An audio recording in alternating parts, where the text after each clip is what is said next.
I have to leave. And what is administration? What? That's my. I gotta go. No, I'm fine. So again, that big office. Yeah. Yeah. In the office, you decided. No, I was still on the last meeting. Yeah. Must be just a That's job. what I said. I need to get out of bed.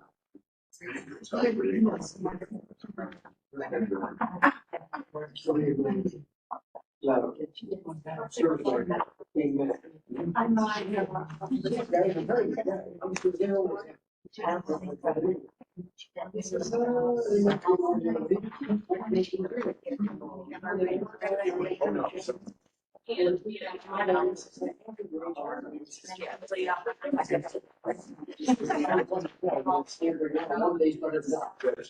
problem. And all that.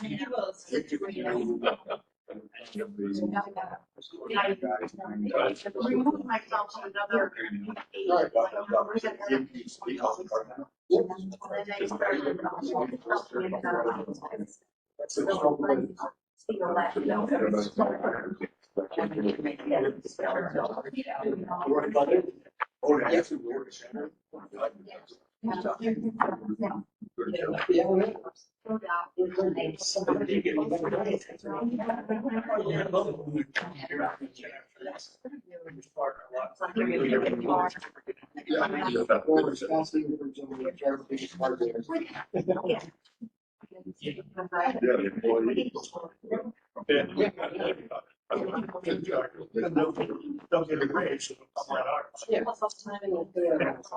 I know. Yeah, it's funny, it's government.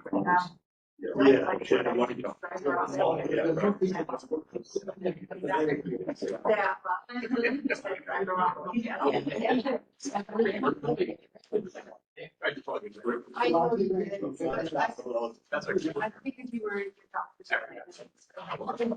Okay, folks, it's 5:30, so we'll call the meeting to order. And first thing, we'll have a couple of guests here. Can you introduce yourselves and tell us what project you're here for? Hi, my name is Pete Warren. I'm on the Cortland Fire Commission too. The reason I'm in for this meeting is because of concerns about the Preble short-term rental rules and applications. Okay. Chris Vietti, resident of Preble, and I'm here for the same reasons. I'm Michelle Baker. I'm a resident of Preble, and I have the same interest as Cortland. Just as a note for procedures, we don't take questions from the guests unless someone asks them specifically or something, okay? So that's the way it works here. Other than that, has everyone had a chance to look at the minutes? Are there any corrections? Follow. Motion seconded? Yeah. All those in favor? Aye. Opposed? Okay, it's accepted. Other than that. We have, Chuck, do we have somebody online? We have gaps on my book, okay. do we want to have our guests online introduce themselves? Trevor, do you want to go ahead and introduce yourself? Evening, Planning Board. Trevor Hout, Pastoral Associates, here for the Bridgeview Commons project in the city of Cortland. And William? I'm William Block. I'm also here with Trevor for the Bridgeview Commons. Great. And Audrey? Yeah, hi, this is Audrey Farwashi from Christopher Community, here representing the Bridgeview Commons. Okay. Great. Very good. Thank you all. Did you catch those instructions for participants or for attendees? Yes. Okay. I have no comments to make as the chair, so I will turn over to you, Trish, to see what comments you have to make to introduce your new people. Sure. I'm really happy to introduce Morgan Spalding. Just started a little over a month ago as a grant administrator for the county. So Morgan's kind of getting out in the community and getting to know a lot of the different municipalities and the different departments. Just kind of starting to get our feet wet. We thought that this would be a good meeting for her to meet all of you. And then Chris Jankis, you might have noticed his name on the reports.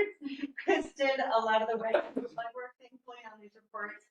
He's a new GIS planner in our office, so he really picked up and did a lot of work. It's been a huge help the last couple of months since we've been down a planner, a land use planner. And along that, we do have a candidate, a possible candidate that may be starting in October. So we'll keep you posted. I mean, as we all know, the housing is the biggest hurdle as of right now. So that's what they're looking at right now. And also an update on the strategic development plan. The consultant just a day and a half ago sent a draft. It's not going to be the draft that's out for public comment, but I would like to send it to this group so that anybody who's interested could take a look at it. The one thing that we did note, so that you can keep it in the back of your mind as you take a look at it, is having a little more of a positive voice throughout the plan. So we'll send that out first, either this evening or tomorrow morning. So feel free to reach out and get in touch with as you start to kind of pick through that. First, what department do you report into? Planning. And planning, okay, good.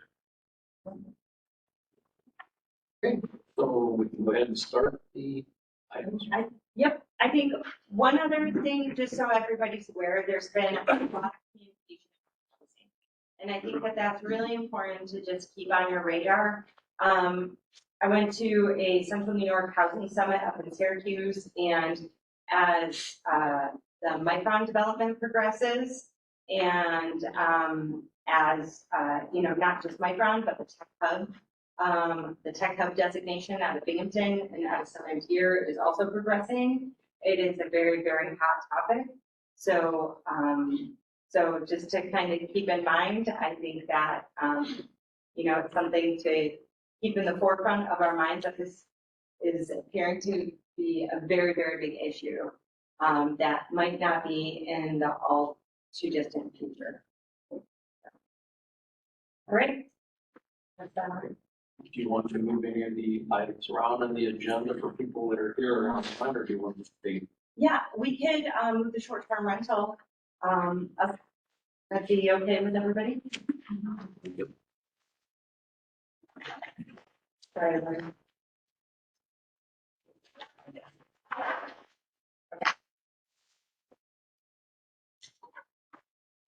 So on July 25th, we received an application from the town of Preble.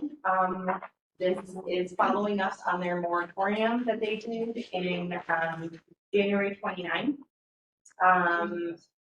And so this is the short-term rental regulations that they are proposing. And this is in the form of a local law opposed to incorporating it into the full zoning regulations. The law is titled Local Law Enacting a Moratorium, the law is titled An Adoption of Local Law Providing Regulations and Standards for Short-Term Rental Properties.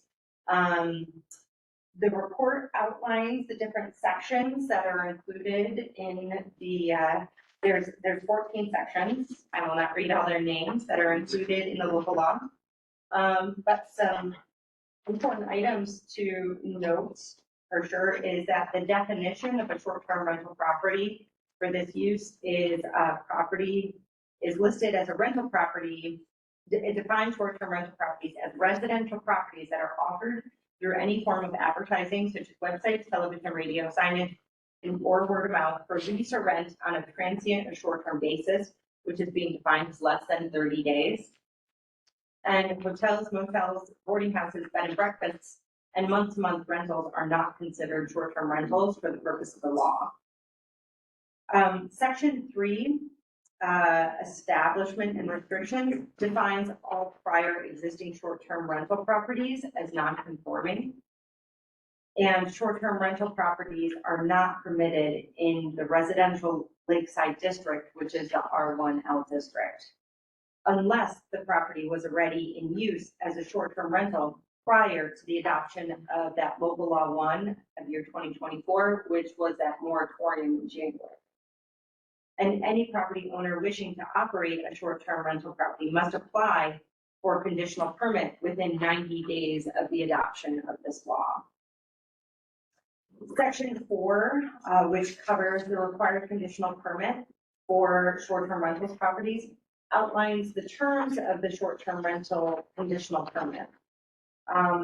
It also assigns that the conditional permits are to be granted by the code enforcement officer of the town, and that the short-term rental conditional permit is valid for only 2 years and must be renewed within 60 days before the expiration of the permit.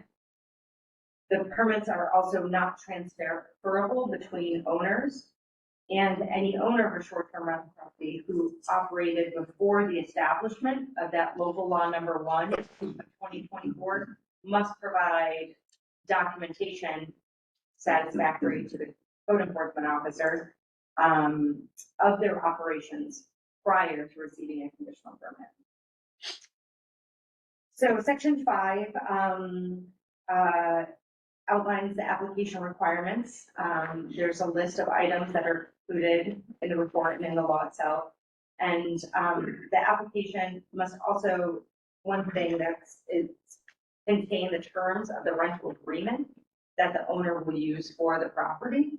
So there's a lot of information that's listed in there that that the owners need to provide to the code enforcement officer, such as location, smoke detectors, fire extinguishers, house numbers, parking spots, beds, proof of insurance, working septic, and evacuation procedures are all part of this application.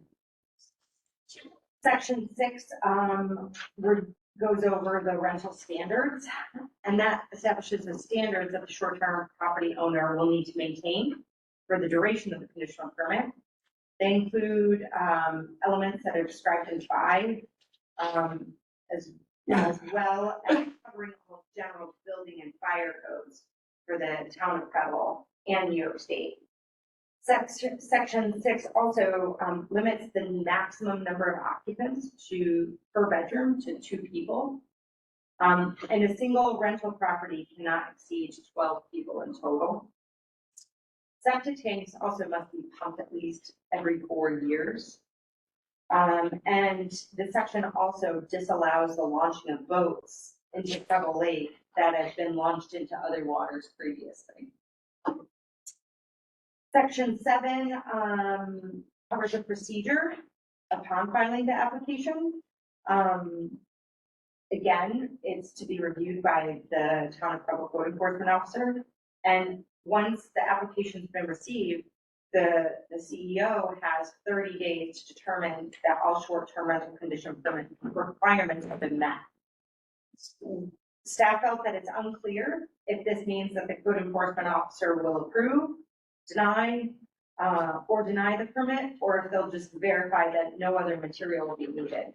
So we included a recommendation that the town of Preble clarify the exact determination made by the code enforcement officers within this 30-day window outlined in the section.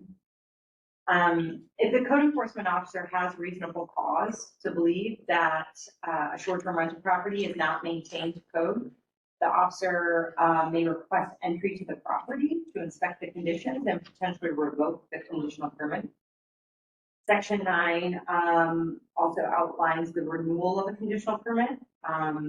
Again, requiring that it must be renewed within 60 days prior to the expiration of that current permit.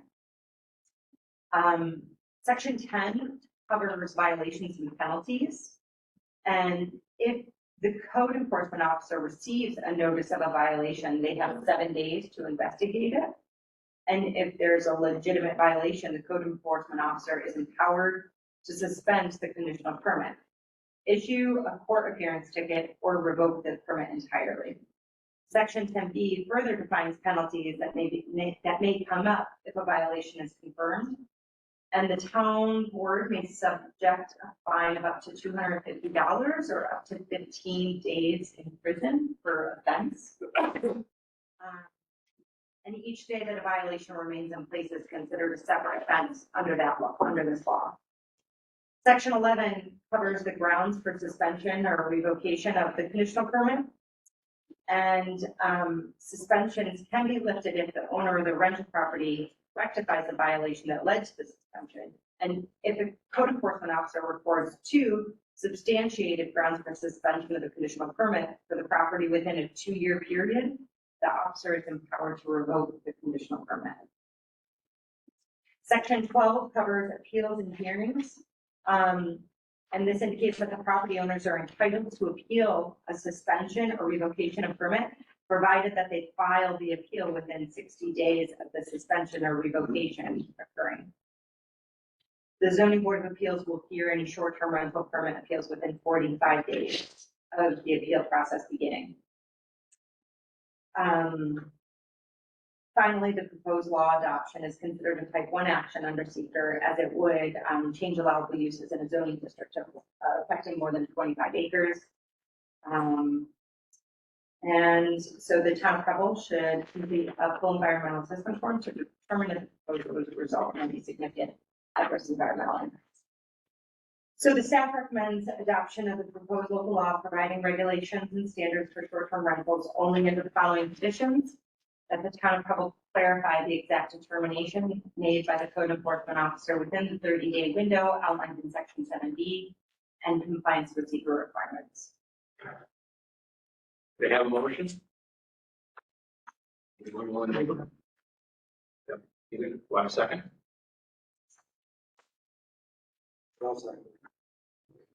Moved and seconded. Okay, for discussion, does anyone have some comment they want to make at this time? I have a question. How many homes right now in the Preble are could be short-term rentals? Do we know? Lakefront District. Is it just the lakefront? I mean, it's not. We're not given that data with this, but some of the attendees may have a better idea than we do. Approximately, maybe 10 on the outside. So Wait, excuse me, that's not correct. The R1L district is all the houses that live around the lake, Right. and that's at least 60 houses. On On no, that's on Song Lake. Lake, there's also Tully Lake. Yeah. Second, the question was how many are currently rentals, is that? Yes. Oh, I'm sorry. Yeah, I that was was my question. I was gonna say 60 houses So I think that already. was the question. I How many houses apologize. are in the district? Okay. And the other, are you going to recuse yourself? Yes, I'm going to recuse myself. Oh, that's fine. Are you going to do anything else? So there's about 10, we're saying? Okay, Roughly 10 at the most. And that's just from what we are on Song Lake. We do not know Okay. in terms of the other lakes. So we probably got 6 or. any other questions? Yes. Yes. So is this strictly for houses on the lake, or is this houses? So I mean, if someone has a rental that could be for skiing, this is gonna affect them as well, not just. So this is a process put in place for all the districts and for all short-term rentals throughout the entire town. But this is disallowing any additional short-term rentals in the R1L district.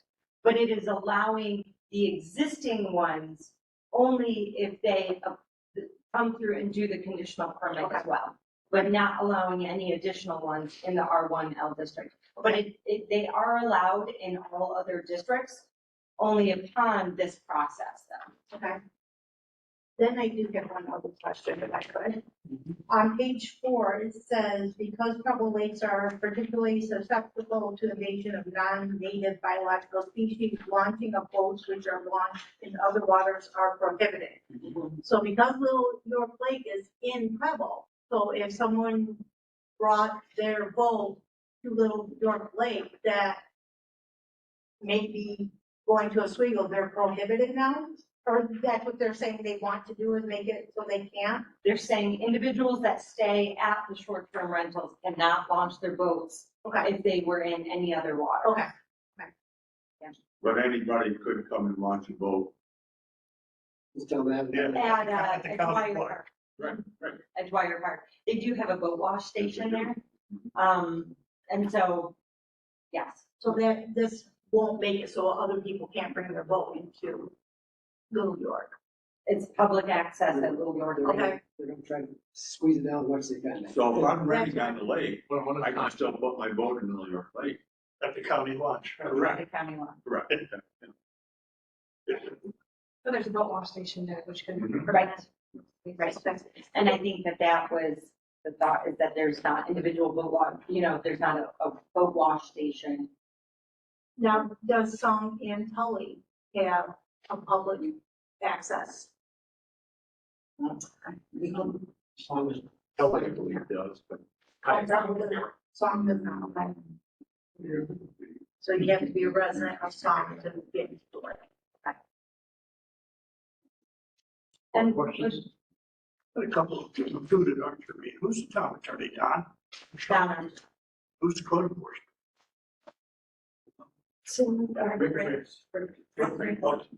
Thank you. We also have questions on the board. I just wanted to comment on it. Feels like somebody's really trying to squeeze this thing right down to nothing. I've got Airbnb properties and I have no issue. There's no maintenance problems, there's nothing, they don't destroy stuff, I don't have fires or nothing crazy, no partying. I've had very good luck, we've been doing it for 2 years. Haven't had an issue. People come and they go, the worst thing I had is a lady took a 2-pack of toilet paper, that was a big thing. But, I've been very happy with it and, most of the people who come on vacation are there for short term, 2 days, a week, whatever.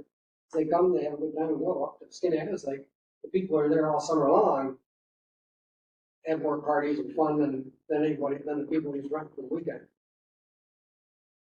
So I'm just not for it, I'm sorry. One of my Questions, Ben? comment, question, I guess, to think about, one of my concerns with it is that the county is trying to boost tourism. This is kind of against that strategic planning outcome that we've been talking about quite a bit.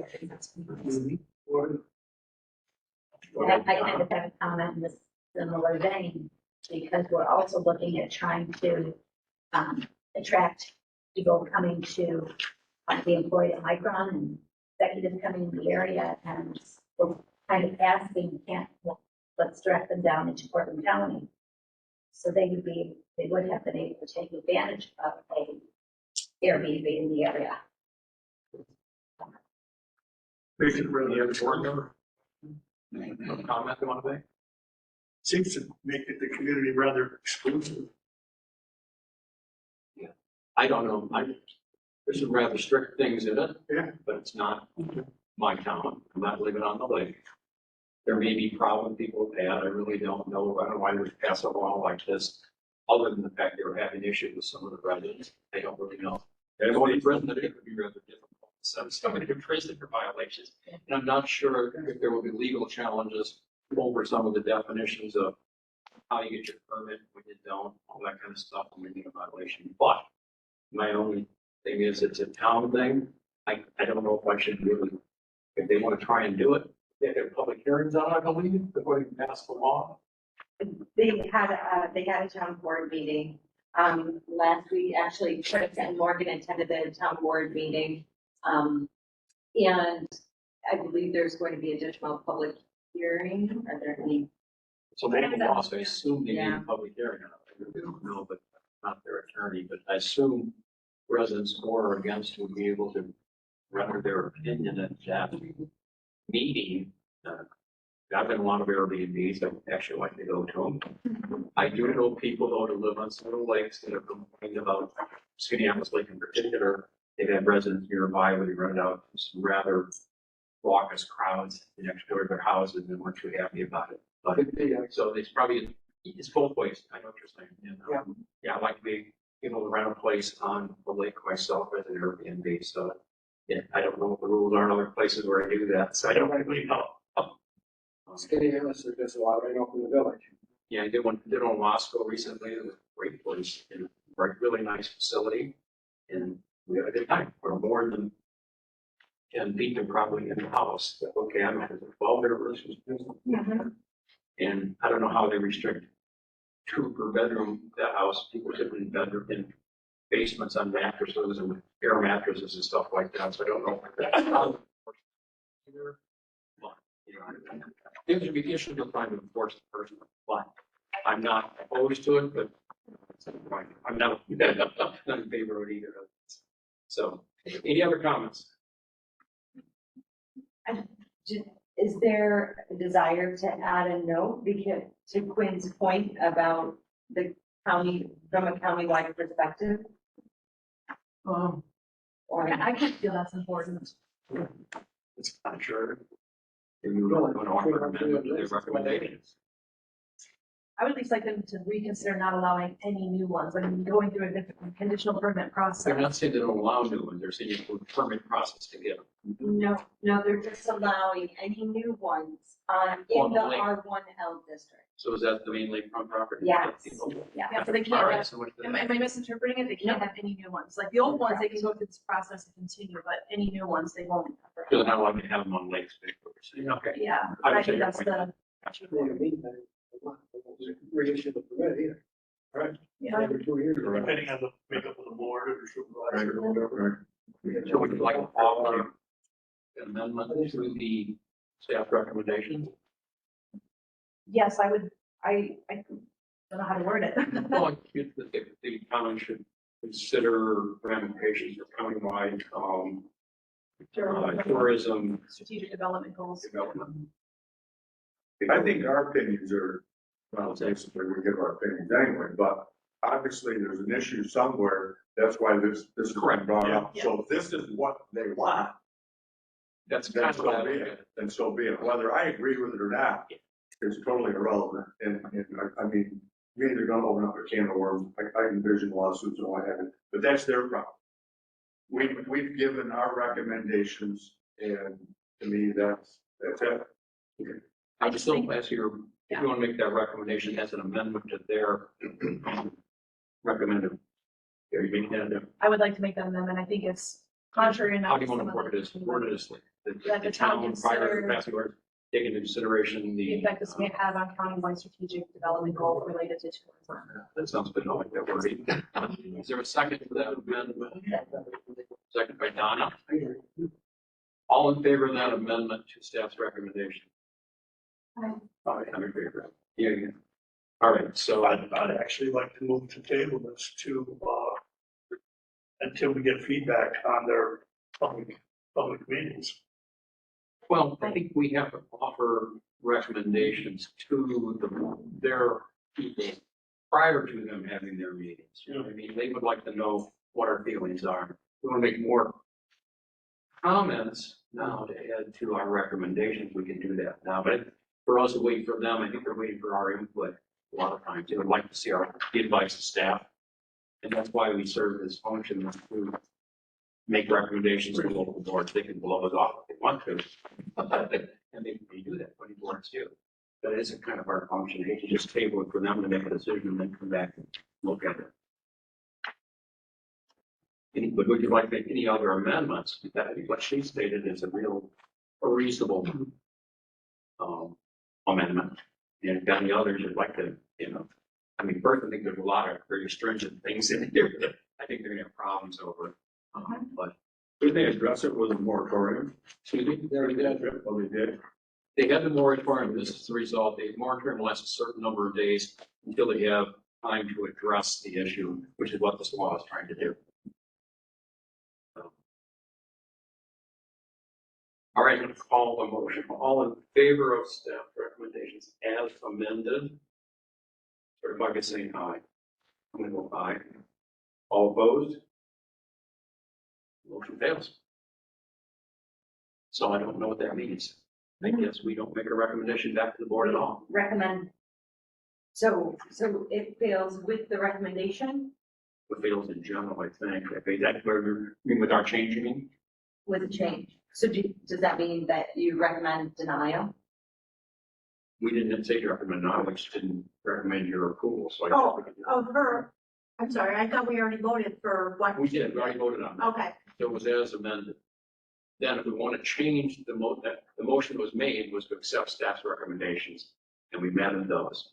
So now I'm going to change the motion, or make a new motion to say deny the, can we deny local law? You can do that. But I don't know if it's our purview to say they shouldn't have a local law? Or as written, or what? I'm not sure where we're at. But as it stands right now, there would be no recommendation when we make another motion. well, I want to include her recommendations. Yeah, we did, but there was denied. Yeah. We voted against that with that recommendation. So currently, we've recommended, not recommended, we voted against staff recommendations as amended. So that means, what's that mean? We had, so what was the total? And I voted in favor, I think, Well, I liked the recommendations, but I don't like this at all, so that's where against it, right? yeah, I voted against that. Right. And so did, It's- I think Dan voted against it. But anyhow, so because of that, it didn't pass. Okay, You need like 7 to pass, maybe 6. Yes, because it's 11, so we need 7. Yeah, 6 are good.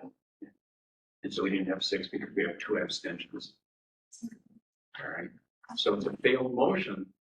We can make a different motion if you wish, or we can have no action, which I don't like. But We should have an act. Yeah. What happens with no action? It's go to- if that means no recommendation goes back and forth, and they can act as they feel like. Yeah, but again, I think that sends a message that there's some apprehension on our part, so, that, you know, whether they take that or. Yeah, I'm not sure how they're gonna take it out. I mean, well, like you said, they can agree with it and act on it or not, they can go one way or the other. In some cases, it doesn't make any difference. They can have a super majority override. Yeah, they can write a recommendation. Right. I think that generally with the local laws, unless there is a clear and concise negative implication on the county as a whole, we've historically not denied local laws as it is home rule and really a local matter as far as a law with regulations such as these has been, you know, the standpoint, and generally our purpose is to provide that county-wide perspective. If there's large negative environmental impacts or looking at, and I think that that's where Quinn's point would come into play as far as, you know, this is, you know, that this is really in conflict. This local law is in conflict with, you know, overall countywide strategic development planning. So The only county park is located there. That's right. It's the only county park in Cortland. And I mean, I got my own opinions about that and whether we should expend county money to fix the dam. Screw the dam, but illegally. But I got a question for Trish. Was this run by the county, like the Visitors Bureau or the tourism people? Did your group meet with any of those people, have their comments? just Department of Health and Soil and Water. And nobody regarding like housing and this micron stuff we're talking about, all that junk? There's conflicting opinions when it comes to housing, because some people feel that the rentals take away from full-time housing for individuals that want to move in to be full-time employees of Micron. And then some also feel that the short-term rentals increase tourism, and so there's different perspectives that are also associated to that. That goes back to the comprehensive plan, where do you wanna be?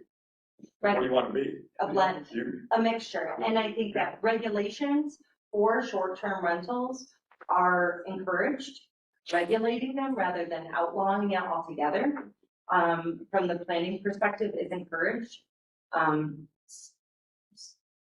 these are definitely, you know, quite strict regulations and put a lot of onus on the code enforcement officer. Quite honestly, that looks like a huge workload. But it's the disallowance of them in the R1L, the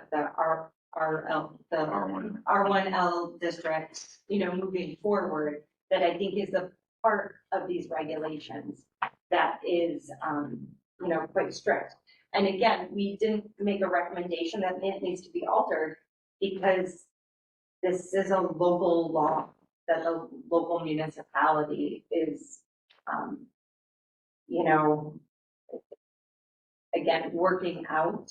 And I think they will have another public hearing in October. And I would imagine, Possibly. well, so, but right now, I don't know what would go back to them if we leave it the way it is at the moment, what happens?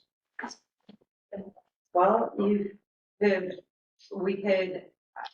send a resolution. Can we make a recommendation? Is it the part that we're all having a problem with, is the disallowance of them going forward in the future, that total cutoff of the short-term rentals? Is that the problem? Or are you having other objections to it? Because we could make a recommendation that we would only prove it under a recommendation to change that part of the law. Would that change anybody's vote to positive? Like allowing for a process, like allowing a process for future short-term rentals to be permitted within the R1L district? I just think this is very strict. I I mean, agree. and who's gonna be the one person going around and policing all this and doing all this? And I mean, it's an awful lot on one code enforcer. And I just think that there's no gray at all. And I think, I mean, you're saying the whole thing of Preble, not just one lake or one section. You're restricting going forward, everything. I just think it's you're done. I don't like it at all. That's my opinion. Like Paul said, yeah. So we made a recommendation to only allow this. On one certain, you know, the one simple area, I don't know. I don't. I don't know that these people have Airbnb and such things, it's just gonna be families living there. Maybe they lower the taxes, right? I don't. I know I pay terrible taxes. Yeah, I mean, I don't know if there's, other towns must have these sort of laws, I would imagine. I don't know. I'm not in the short term. I always thought I should. There's a lot of it, like, certainly more upscale places like Donner Lake, Lake Tahoe, I mean, they're killing each other. Short-term rental versus there's no housing for anybody to live in. So, we're how to go forward from here. We should make something back to them. I agree. I think something And should if go you want to back. make a recommendation to deny them unless they lose the rate, I mean, I don't know how to say that. Or, I think there's only four yeah, four or four options we criteria. have, Four deny, options. deny with modifier, But recommend with modifications, right? recommend, you know, approve with recommendations as a general, just regular approve. But even to deny, I believe there's four specific criteria And they are. that it has to fall under for the denial. But this is pulling up right now. We can. Yeah, I'm not sure the board agrees with the denial or myself. I remember we went through it before. Mhm. I don't have it. Yeah. Yeah, we can figure out what we try to find. I know. It was like 4 meetings ago that we talked about it. Mhm. Yeah, it just seems like they're asking a little too much of anybody up there. Mhm.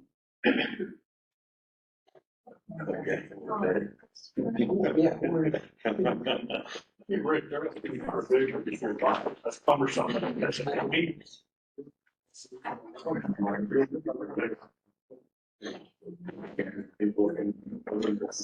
you doing that last one? Do you want to, Yeah,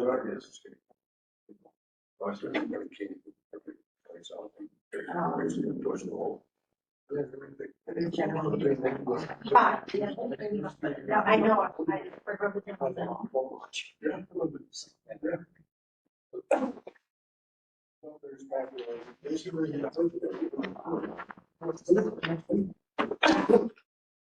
Tricia, are you trying to find the reason behind the deny? Yes, should we, while they're looking that up, do we need to make, Do you want to just table until we get back? Do you want to take some other action right now? Okay, well, we're gonna do, let's move on to looking up the reasons we can deny or not. So we put that on hold until they're done doing that. We'll look for our next item. You said you're all likely. What's next under, what do you want in the city that they're online for or not?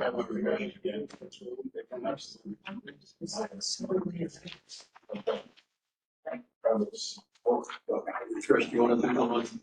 You want to line up? For community, it's the last one. it's the last one.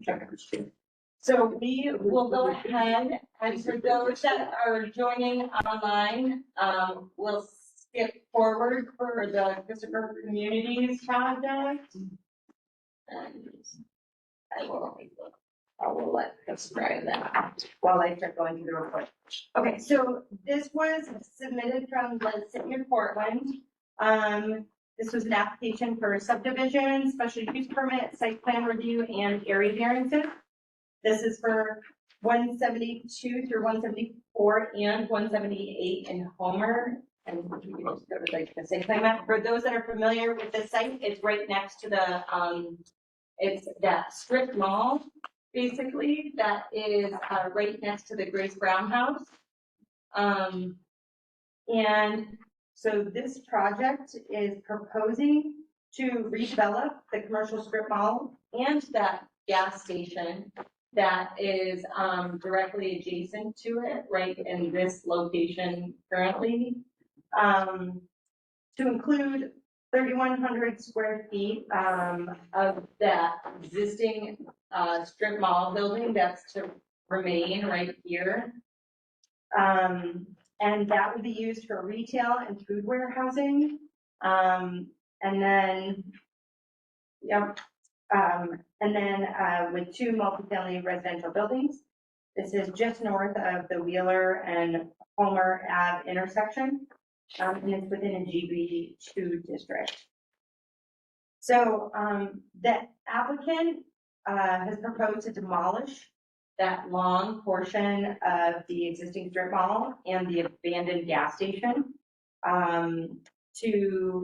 and the proposed redevelopment includes the renovations of the existing 31,100 square feet of the strip mall to include retail space for the existing Dollar General, relocate the Cortland reuse store, and 5,000 square feet of food warehousing space for Seven Valleys Health Coalition. Currently is a plan. The project includes one 14,500 square foot 3-story building in the front with office space on the first floor, which is planned to be used by the YWCA, and multifamily residential space on the second and third floors. A second 14,700 square foot 3-story multifamily residential building is proposed right directly behind that, and that's for a total of 61 units altogether. A 3,000 square foot community center is also proposed with a playground adjacent. The community center is planned to contain a fitness center, a cyber cafe, and potentially a leasing office for all the units. The site proposal also includes associated parking, sidewalks, and site work. This is zoned GB2 district and located 500 feet north of that intersection.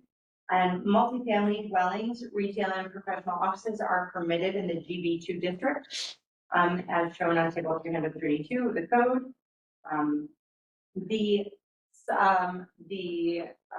subdivision application is in order to consolidate the parcel that the existing gas station is on right now is currently a separate parcel. So in order to do this project,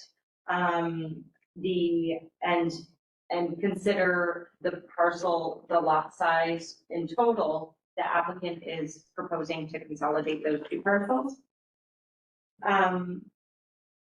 So section 311B of the code says that 2 or more family dwellings may be permitted on a single lot, provided that the planning commission grants issuance of a special use permit and approved site plan, the site plan.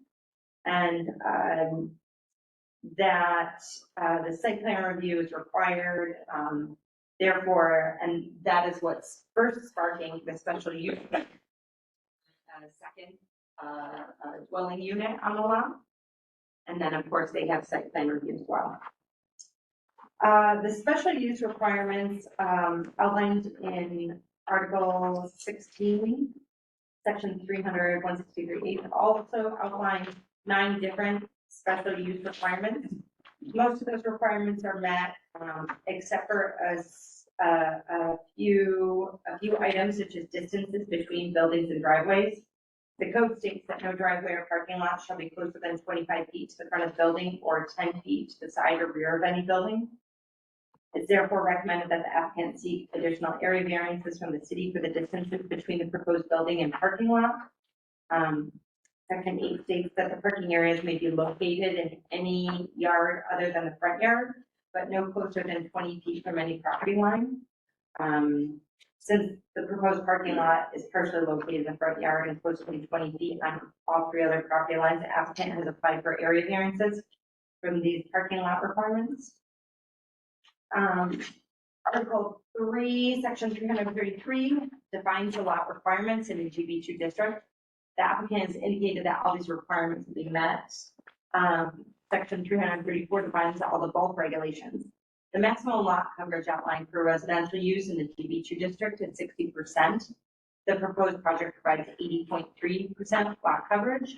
Therefore, the applicant has applied for an area variance from lot coverage restrictions. Table 324D also lists the maximum building footprint for a non-residential use in the GB2 district to be 10,000 square feet for principal and 2,000 square feet for accessory. The residential footprint is approved by site plan review. So since the mixed use building that includes the retail is 31,000 square feet, and the community center, which is also accessory, is 3,000 square feet, the applicant has applied for area variances for footprint sizes of the buildings. A grading and erosion control plan includes details of the stormwater management system proposed. The applicant provided the storm water shall be managed on site without impacting the surrounding properties or roads. The connection to the city public and sewer systems, prior review from the Cortland County Health Department, and approval from the City Department of Public Works. Article 8 states that the developments containing more than one use shall provide parking spaces in the amount equal to the total of the requirements of all uses. The applicant has indicated that the total amount of spaces required would be 201, and they're proposing 191. So they have applied for variance for the parking space requirements. Article 7, 383G states that bicycle parking shall be provided with all multifamily and non-residential developments at 10% of the vehicle parking requirements. There have not been bicycle parking or racks provided on the site plan. So it's simply recommended that the applicant provide the bicycle parking according to the regulation. The applicant has provided a landscaping plan with details in compliance with the requirements of the landscaping and screening, section 9. Section 392C3 requires 1 shade tree be planted for every 5 spaces. So for the 191 spaces being provided, this would equate to 40 trees. The applicant provided a substantial amount of shade trees where space allows related to the parking lot. However, they've indicated that this amount does not total the required. Therefore, they have requested an area variance from the shade tree requirements in relation to the parking spaces proposed. Article 9 covers buffer strips and states that a buffer strip 10 feet in width shall be provided upon all non-residentially zoned lots, which abut a residentially zoned lot at the side or rear lot line. And this buffer strip shall be in addition to any other required yardage. As you can see here, the south side of the lot, which is to retain the portion of the strip mall that's to be renovated, doesn't provide for that space. So the applicant has applied for a variance from this restriction as well. They have also provided a landscaping and lighting plan, and it's indicated that all lighting shall adhere to the requirements of the associated code section, and that all lighting from the site will not adversely impact the surrounding residential properties. The applicant has not indicated any signage at this point to be provided for the development.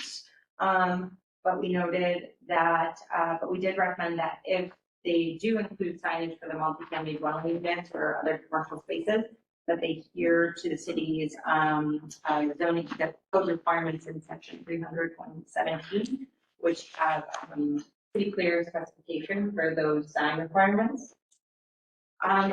There was also a large CRC or coordinated review committee held actually in this room, and it was really full. Roy did a really great job at including lots of different stakeholders in the meeting.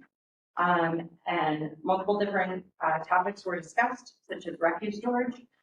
There is a dumpster location near the community center. The applicant indicated that there will be a second dumpster located near the retail building that's not currently shown on the site plan, and both would be properly fenced and screened. Emergency service requirements, the city fire department discussed sprinklers being provided for all the buildings and being proposed, but the community building, they were still determining the necessity of sprinklers within. The fire department also discussed the fact that both residential buildings will have 2 stairwells in each building, and it was requested that if the applicant could consider providing a standpipe in one of the 2 stairwells in each of the residential buildings, which would help with faster Hose line deployment. hose line deployment. There you go. Thank you. So the city code enforcement officer, Roy Everett, suggests that the applicant also coordinate with the city to potentially include a sidewalk from the rear of the parcel directly to the Cortland City Smith Elementary School, which is, we can pull up on the map. Yeah, right behind it. The city superintendent of wastewater, Bruce Adams, stated that he had no concerns regarding the city's ability to accept and treat the sanitary sewage to be generated from the proposed project. And the City Department of Public Works indicated that they would review the existing infrastructure and coordinate any upgrades that were necessary with the applicant. The Cortland County, the Soil and Water noted that their records indicated an abandoned fuel tank from the existing gas station that may need to be remediated. So the submitted environmental assessment form in SWIP did not indicate the tank. So we're also adding the recommendation that the city require the applicant to investigate if there's an existing fuel tank on the site and perform appropriate remediation if found. New York State DOT regional permit engineer Jeffrey D actually indicated that this section of Route 11 is not under NISTOP's jurisdiction. It changes to the city's jurisdiction at the municipal boundary, which Chris can point out is actually right there. Yeah. So therefore, the city's site plan review application indicating the necessity of NISTOP firm 33 and firm 32, those permits are not required unless any work extends further north, such as work zone control or anything. Then permitting from NISTOP would be needed. Finally, this proposal is considered an unlisted action under seeker, and the applicant has completed part 1 of a short-term environmental assessment form. Part 2 and 3 would then be by the city to determine if there may be any significant adverse environmental impacts as a result of proposed use. So the staff recommends approval of the application for subdivision, special use permit, site plan review, and area variances only if the following contingencies are satisfied: that the applicant seek an area variance from the city for the distance between the proposed building and parking lots as per 163H4. The applicant provided bicycle parking as per code section 383G.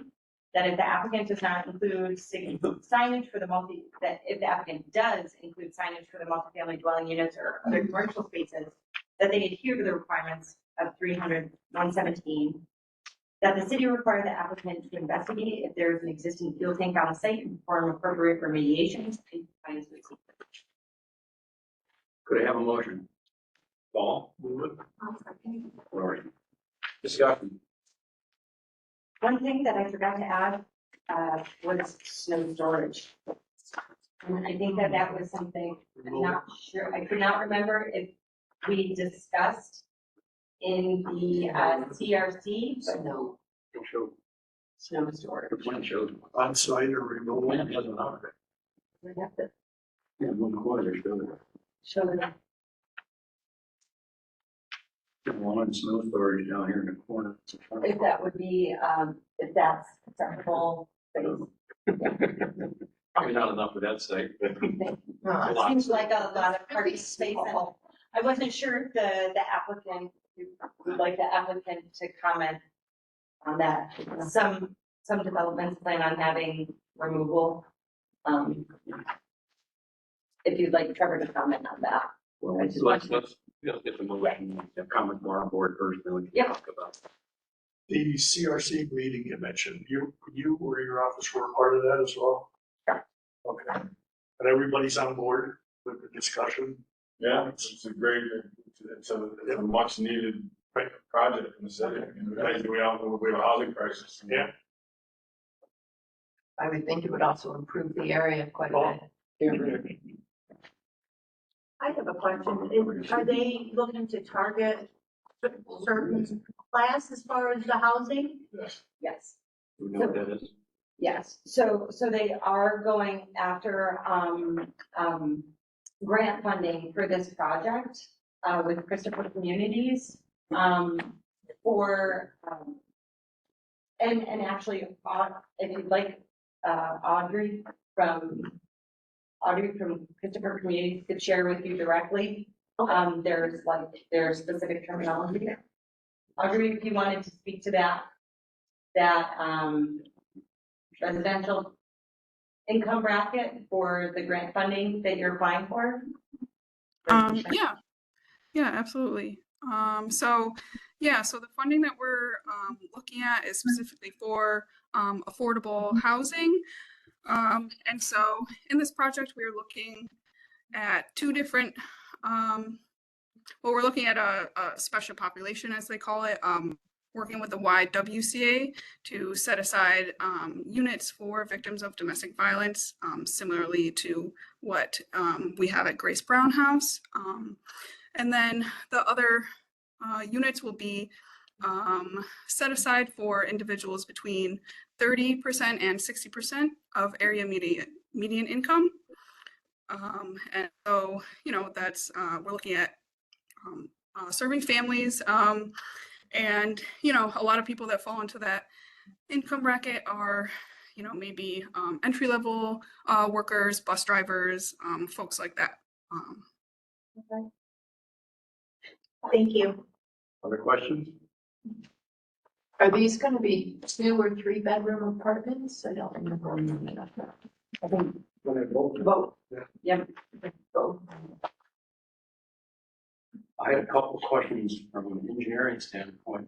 Read a couple of the comments. You said that the stormwater is maintained on site, but it's all being transferred into the existing storm sewer system on Route 11.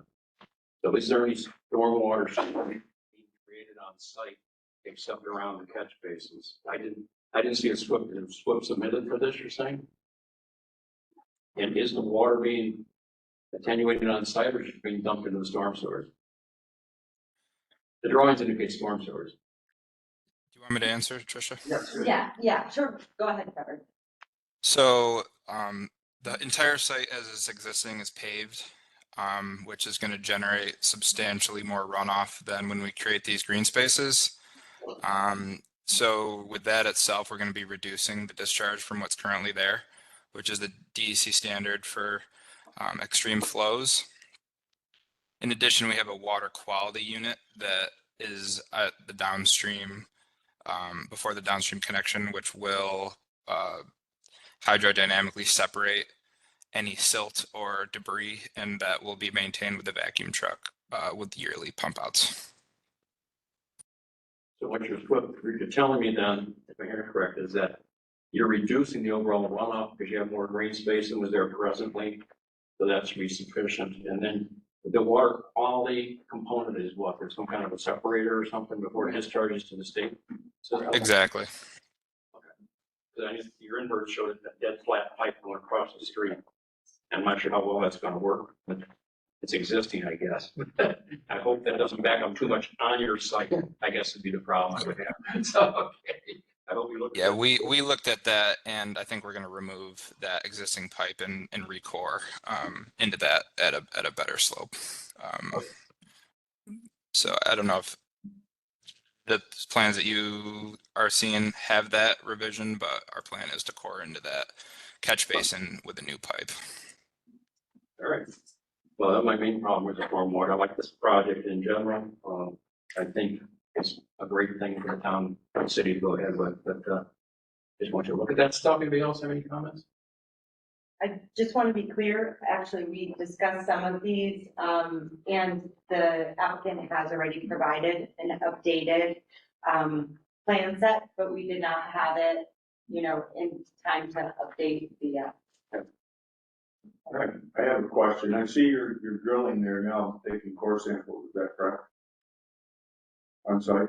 Yeah, we are doing a geotechnical report. So they are on site doing some infiltration tests and some borings to assess the geotechnical characteristics of the site where we're going to be putting these buildings. So we had that contracted and completed, and that's also an attachment that's required as part of the HCR funding. Any other questions? All in favor of staff's recommendation, say aye. Aye. Any opposed? Motion carried. Do we get back to the answers to our questions on the first one?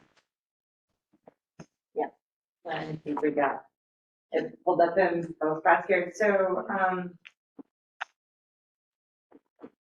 So I think that these are also the reasons for denial if wished. So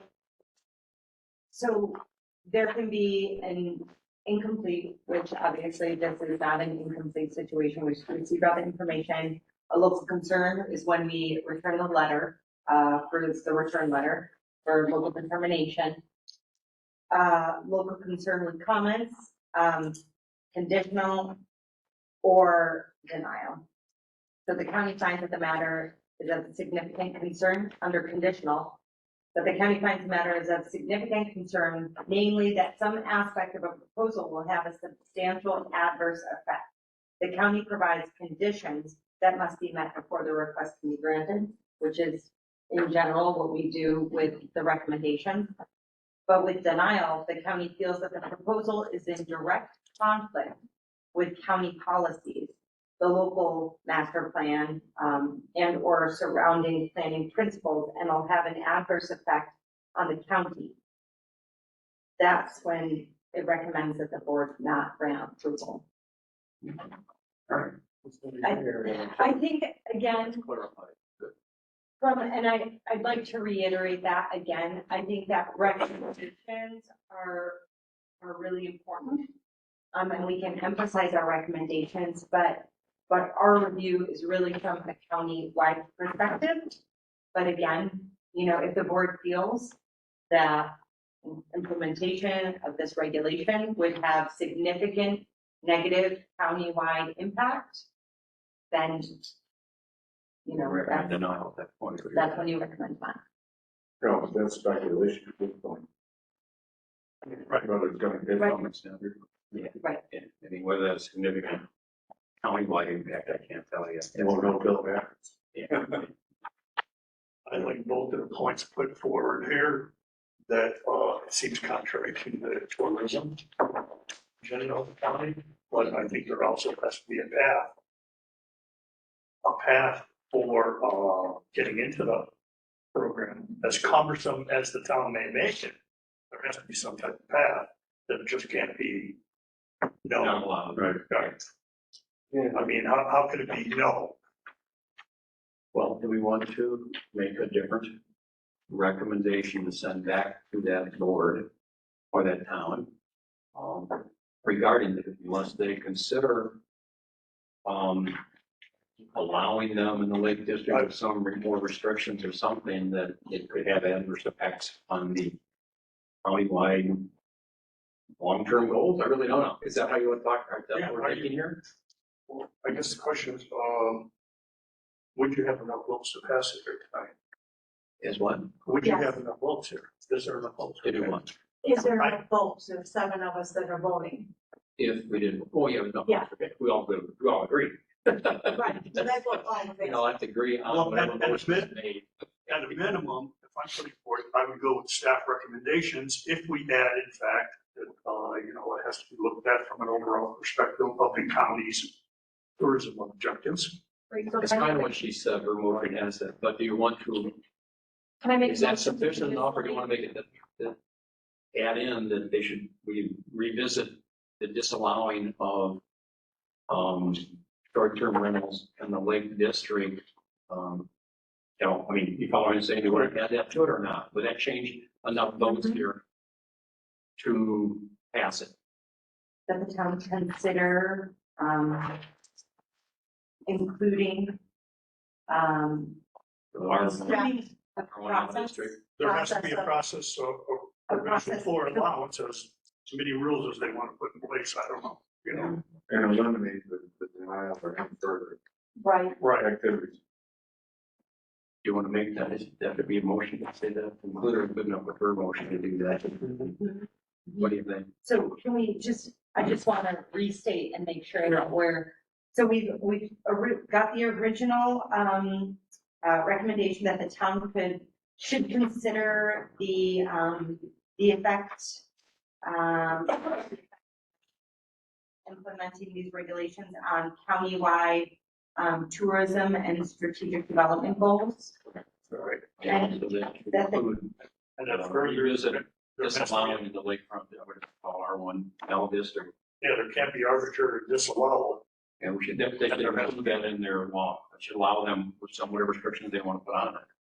Right? There has to be a path Yeah. for approval, even if it's 37 pages. To consider, including,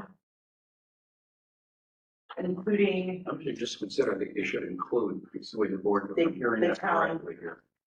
that include, yep, that the town include, a Path to allowing short-term rentals in the R1L. Is that- include regulations, Whatever, allowing they or could include visit that separately if they want to, but I think they should. That's what I'm feeling the board, and then it's. goes an there. avenue, an An avenue avenue to allow for short-term permitting. rental, permitting it. Yeah. An avenue for permitting short-term rentals. In the R1 district. I don't understand how they can say no unless it becomes a gated community. Well, they would, there's a law, I think there'd be a lot of lawsuits over if they do. But whatever, that's not our, that's what our feeling of this board, and then we should, I agree with Quinn, you gotta put the word new in there. Yeah. Okay, that's good. So the town, the town include an avenue for permitting new short-term rentals in the R1L district. Yeah. So who would be, if we talk about lawsuits, I mean, could be, who's exposed to that? Is that the county? Like run over Exposed to that? probably just people like property along the lakefront, I would imagine. The town can pass them a law. And then the people, if they wanted to do that, have already got. But it wouldn't fall back on the county, would it? No, I don't know. No, go for it. But I think you'll have a lot of people get denied for permits that would like to do it. Maybe not. There's nobody. I really don't know.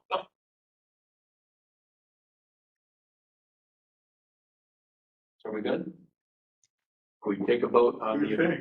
You'll so we see. revote this on the amended motion of the All in favor of the amended motion, please by saying aye. All opposed? Motion carried.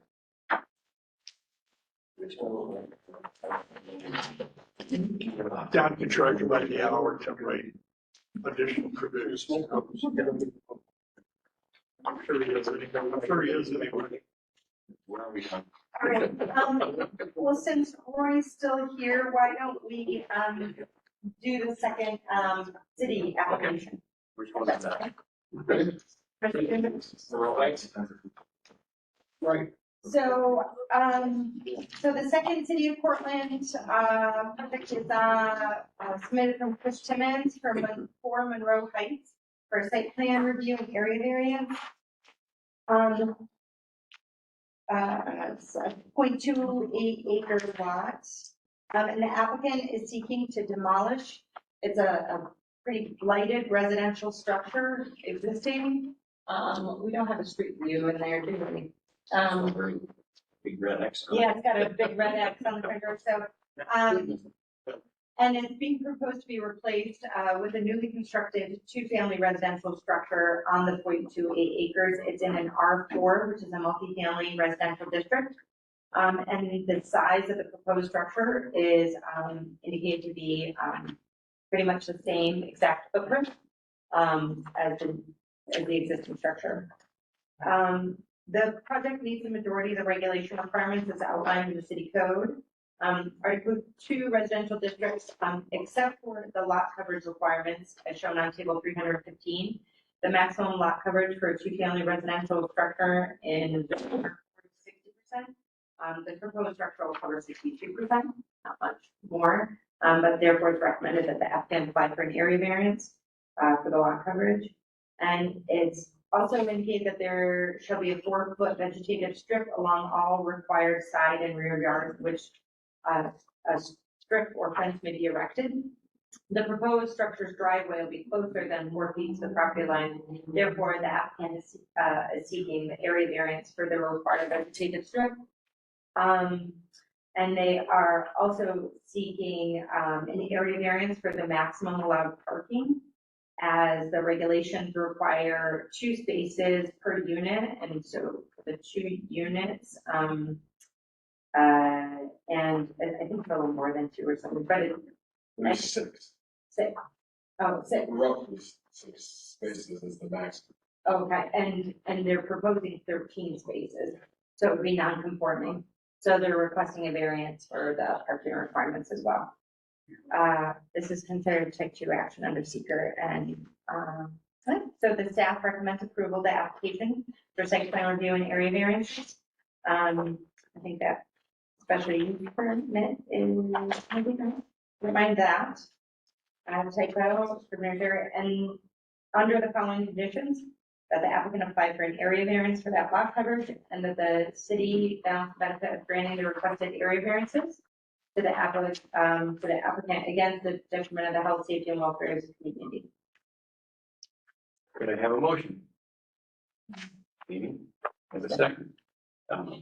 Discussion. So I saw Fran Pasul out in the parking lot. He was exposed to COVID, so he declined coming. He said he's sorry, but he's not coming in. He asked me to say that this went to the city at their last meeting, and it was already approved by the city. So the process of having it demolished and everything is already in the works, because they did not know that it had not come to the county yet. Let me just answer that. Mr. Timmons wanted to come a lot earlier than this, but there were some meetings that were had because of transition in Kirsten's office. So he wanted to get this work started before the college moved into the neighborhood. So this, I mean, obviously this isn't the norm, it's not supposed to happen, and I try not to have it happen.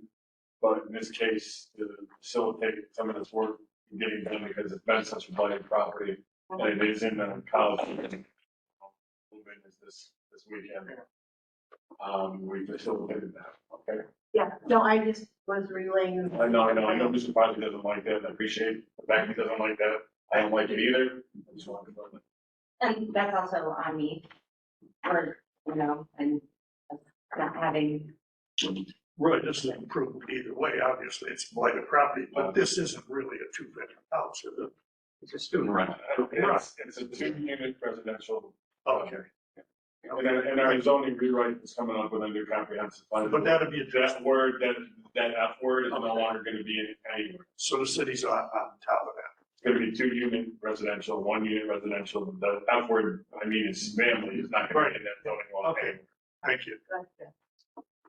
I do have a question. I see them kind of drawings with this one, not the first one I saw. Oh, The yeah. comments are about drainage. Is he adding any drywall? Yeah, that's like, I see him note, I don't see what he's doing though. I know it's not there yet, but he's gonna put his up this one, what he gave me, I haven't got the final. But he's gonna provide something. Oh, yeah, that all came up in our second meeting. Okay. Any water coming down on. No. Heights. Drywall, drainage and lighting. Good, we can get the drywall one high. Yeah. Okay. Roy, you're eliminating, the city's eliminating the definition of family, that's what I'm hearing, right? We are going to, yes, because it's been a contentious forever, and, I mean, I can't say that 100% sure, but I know that I don't put it on anything anymore, because it's such a contentious. Nothing wrong with family, nothing against it, I don't mind. It's right in regulation. Yeah. Any more questions? I mean, it's kind of a moot point. They're already doing You it. can call it anything you want, as long as you have drainage. He's on So, all of the recommendations, Aye. opposed? Motion carried. Sorry, this is fine. And Roy did tell me that this was happening and they had to move forward with it. It was a really bad site. And we did talk about how the fact that they were demolishing the existing structure was not going to be having a negative countywide impact. And that's part of why we felt like it wasn't really needed to have a special, meeting. Since we couldn't meet on that day, we'll have a special meeting for One of this. these days, when we deny it after we've already done it, we're gonna be in trouble. No, because I've actually thought of that. They do any work before board approval, that no one's out on it. So, So we gotta go back to. Okay, so- We got sheep and chickens. I was just gonna say, do we want to let our guests know that they can leave if they want? Oh, well, you're welcome to stay. They're having such fun. Why would they wanna leave? Why would you want to miss the other team? All right, so, let's go back to the town of Homer. Matthew and Joanne Sweeney. On McDonald Road. Go to that map, which is good to give people a frame of reference here on, yep. So, all right, so the applicant is seeking to connect, it's a new pole barn to the dwelling via breezeway. They want to have a small home craft occupation. And the Homer code for agricultural districts, requires a conditional permit if you're proposing a home occupation or a profession in the ag district, which is why this is coming here. So, and each conditional permit application also has to receive site plan review before the conditional permit may be granted. And that's why they're also proposing the site plan. So their site plan indicates a new septic tank be attached to the new structure. And their home occupation also indicates that no more than 25% of the gross floor area of such residence shall be used for the conduct of home occupation. And so the dimensions of the proposed pole barn are not clear. But you can see from the photos, the pole barn is drawn on to the existing house plans. It does not appear to exceed this, but we left the recommendation that the town restrict the gross floor area of the home-based business to be allowed by this section, or they can apply for variance. And so the applicant has provided a part 1 of the environmental assessment form. And so long that the pole barn is less than the 4,000 square feet in gross area, it's considered a type 2 action under seeker. And would not need any further environmental review. So the staff recommends approval of the application for conditional permit and site plan for home occupation if the applicant consults with the county health department on meeting requirements for the installation of the septic tank, and if the town restricts the growth floor area of the home-based business to be allowed by code. We're gonna have a recommendation. Me, I'll recommend. Okay, sir. Second, any discussion? I have one question. Home occupation, do they restrict the type of home occupations or not? No, no. I think Greg would know this, that the new state residential code is 15%, but if they haven't updated their things. What's that now? I think, Greg, am I correct, the state residential code restricts to 15% of gross floor area for a home occupation? Building code? No, building code does that. Residential, Oh, resident. but if they haven't done it. Could be, I don't remember that. Possible. I don't know where it is, where is it, Homer? Yeah, you know, like, Yeah, I don't know. The thought would be if Homer hasn't they haven't updated. updated anything yet. It's okay. Yeah, I'm aware. I can't answer for Homer, so. We can always ask them. Anyhow, all in favor of staff's recommendation? Opposed? I have to recuse. You recuse? I recuse. Okay, you must know something about it. One, Yeah, so, no. One and back. Now we can. Okay, last but not least, in the town of Virgil, on Washington Street, there is a request for conditional permit, as the applicant is looking to house 2 rescue sheep and 7 chickens on the residential property. It's just shy of an acre lot in a neighborhood residential district. And the sheep, the applicant has indicated that the sheep will be enclosed in a movable sheep pen, and the chickens will be kept within an existing structure, and they will have no roosters present on the premises. In the town of Virgil code, uses permitted with a conditional use permit from the planning board includes keeping of livestock in less than 5 acres. That it is permitted with a conditional use permit, and that's where this application is stemming from.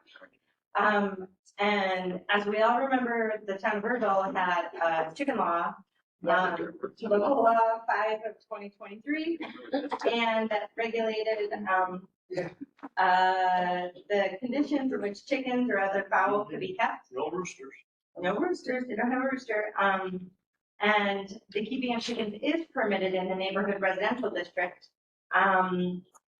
with the indication that the range of the chickens and the other small poultry has to be limited to the property's owner. So it's just recommended that the town of Virgil ensure that this and all other regulations outlined in that local law be adhered to. It's a type 2 action.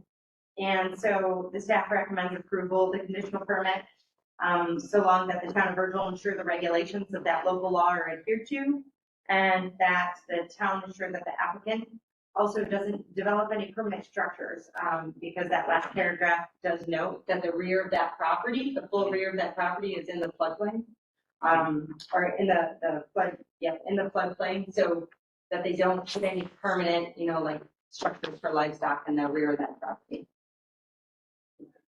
Those are the recommendations. Could I have a motion? Any comments? They said that they're, Just so the board knows, when it goes to the Virgil board for approval, what's it, the board or the zoning board? There'll be a lot of discussion. There's people that are for and against. What makes it a rescue sheep? I don't know. I think it's really, really bad.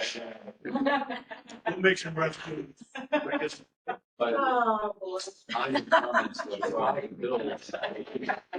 you're allowed to build in floodplain as long as you look at the regulations. You can't build it anyway. So you had to mention a floodplain, now Chuck worried about snow. I'm not worried about it. There's a good site building up next to the road there. yeah.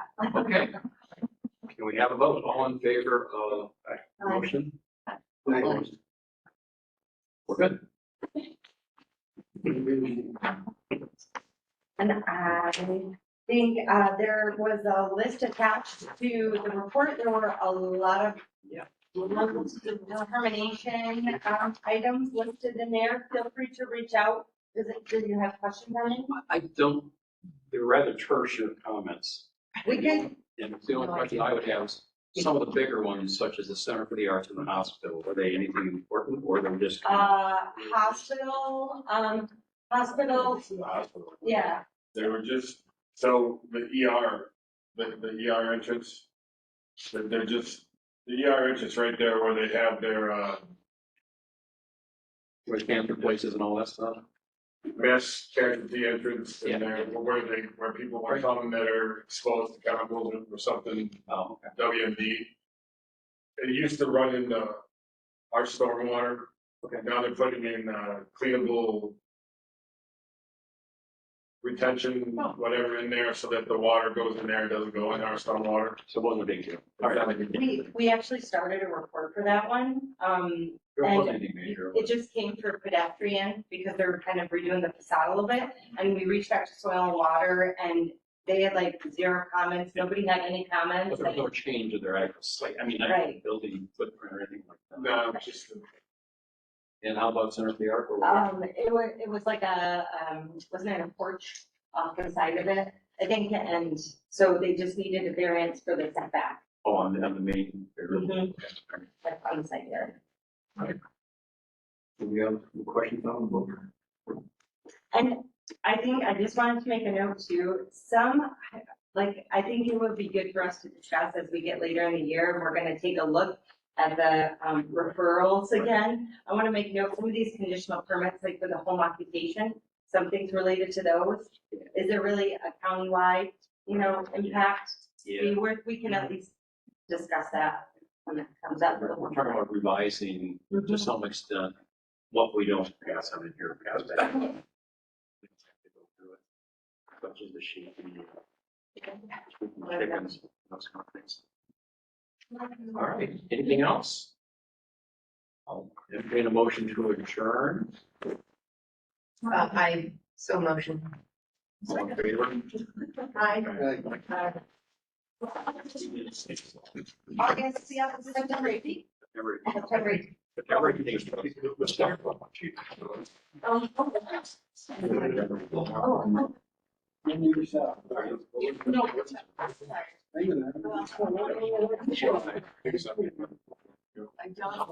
That's a nightmare. Be specific.